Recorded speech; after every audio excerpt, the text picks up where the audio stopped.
And now I want to introduce the two strongest authors in children's literature, Mr. Jon Scieszka and Matt Barnett.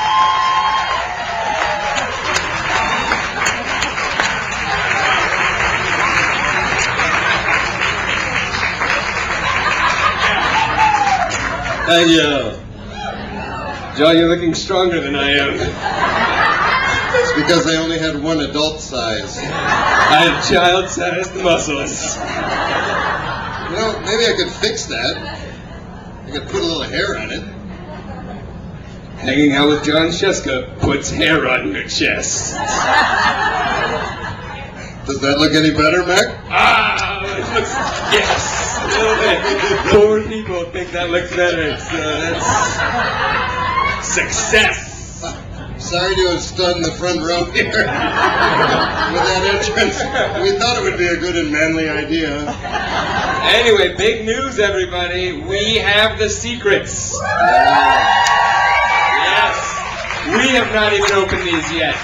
We don't know, and only strong men could handle this task. That's right. We've been fighting people off back there. Yeah. Someone tried to grab my folder. They just started crying. Yeah. All right. It was a little girl, but I apologize. I still beat her, though. I still won. Yeah. Oh, 100%. Well, I wanted Matt to be part of this presentation, too, because I told him it's so exciting to be on the Bluebonnet list, which I was for True Story of Three Little Pigs, my first book. And I know Mac is just going to be so surprised when he reads his name.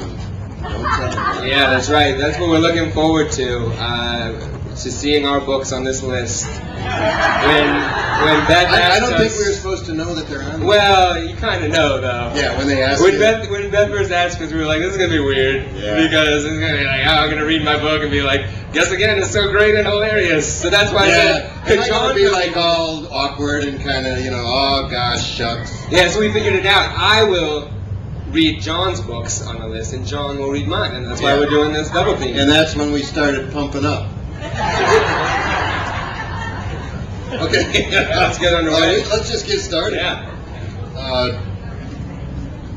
Drum roll, please. Introducing the Texas Bluebonnet Award 2010, 10-11 Master List. Home of the Brave by Catherine Applegate. Yeah. Catherine, come on down. Oh, that's the Oscar thing. Okay, never mind. Well, this is actually a story of Keck and his mother, who are the only ones who have survived. His mother's missing, a refugee settlement center. All kinds of crazy stuff is going on. It's not Mac's book, but pretty good. Sorry, Mac. Yeah, it's all right. I think you're going to like this. Poetic book.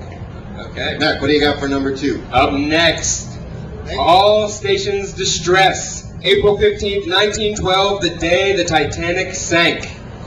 Yeah, let's take a look and see that cover.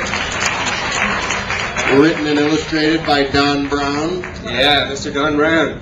I haven't finished this book yet, so I don't know how it ends. But so far, it's been an uplifting story about a ship that just won't sink. Yeah, it's a map. It's told from the captain's perspective, and he's saying, like, this thing is not going down.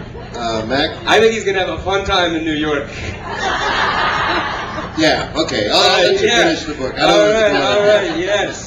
So it's a great tale of life on the Titanic, told from the captain's perspective. It's kind of wacky. Written and illustrated by Don Brown. Okay, then. Book number 3, The Uglified Duckling, a Maynard Moose Tale, written by Willie Claflin, illustrated by James Stimson. It appears this guy just ripped off something I did in Stinky Cheese Unit. Right? Should have put Stinky back on the. So far, just as an update, status update, none of our books have been called. You know what? They always put it like toward the end, because like the tension builds. Yeah. I thought it was going to be first, actually, but. Well, though actually, this is a pretty funny story, The Uglified Duckling, because he makes some crazy noises. He quacks around like a duck. There's a lot of gronk and a roo, flying lessons. It's a moose trying to be a duck. That's what I say. What else have you got for us, Mac? Okay, up next, Surfer of the Century, The Life of Duke Kahanamoku, written by Ellie Crow, illustrated by Richard Waldrop. This is actually, I was very interested in this book because I used to pretend that I surfed. I would tell people that I did and lie about it because I lived far enough away from the coast that nobody could call me on it. That's why we brought you here today. Yeah. So I thought I was actually surfer of the century, but it turns out it's Duke Kahanamoku, who actually he popularized surfing in Hawaii. It's the story of his life. He was also an Olympic swimmer, and he's the ambassador of Aloha. So this is telling his story with beautiful illustrations. Some people are not happy with that choice. Yeah. Well, I think some people were wishing it was Guess Again. Yeah, I think that's right. Yeah. Outrage. Aloha, by the way, means both goodbye and hello. Aloha, man. Aloha. This next book, is also not a Mac Barnett book, but still a pretty good book. 14 Cows for America, written by Carmen Agrediti, in collaboration with Wilson Kamela Nyoma. And this actually is a very moving story about a Maasai tribe who got together 14 cows to give to America after 9/11. They just wanted to do something. It's kind of spectacular. So, Mac, if you had put cows in your book, you might have had a shot. Should have done it. You said that when I first sent it to you. Yeah, exactly. Like, it needs 14 cows. Or 12. Oh, yeah, absolutely. All right, I'm ready for the next one. All right, up next is Umbrella Summer, written by Lisa Graff. Not yours, John. This is a fantastic book.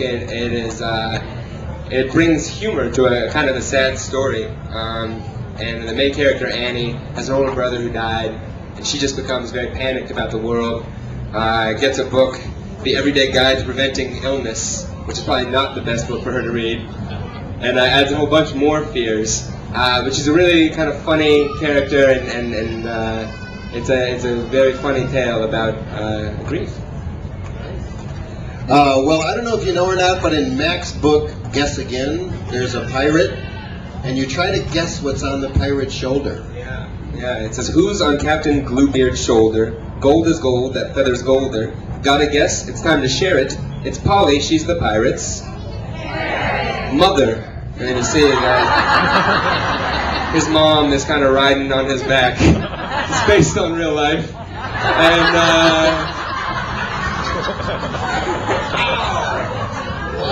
yeah. Some of this is being filmed. Yeah. I think that part you just said. Do not put that on the YouTube. I don't think your mom can get to the YouTube. She doesn't. She doesn't because she keeps typing the YouTube. Yes. It doesn't happen. And the email. Yeah. Okay. All of which might explain why this next pirate book is not Mac's either. It's a winner though. It's Pirates, written by David Harrison, illustrated by Dan Burr. And I don't know, it's kind of like this guy's doing the true version of the pirate life, which is kind of hellish, kids. As the first version of the poem reads, "You've joined the pirate brotherhood. Let no man here forget it. If you do, I promise you'll live. If you live, to regret it." Ooh. I was a little late to that. Yeah, okay, thanks. I was looking through trying to find my... Yeah, but I'm wondering if it's because they're regretting it because his mom's on all their shoulders? Yeah, that's what happens. That's a pirate fact. Okay, up next, That Book Woman by Heather Henson, illustrated by David Small. All right, David Small. So this is a book about a kid named Cal who lives on the Kentucky mountainside. And a woman comes and delivers books and kind of changes his life. What? It's no knucklehead. Tell us about Knucklehead, John. Well, that's actually the story of how I grew up. It's a book that was published in this last year. Maybe it's not eligible. I don't know. Was it 2 years ago? Yeah, maybe it's probably coming. I'm not going to look ahead. I'm going to be surprised. Yeah. We should let's take a little break here to pump a little bit. Oh, yeah. All right, you guys can join us too, okay, everybody? All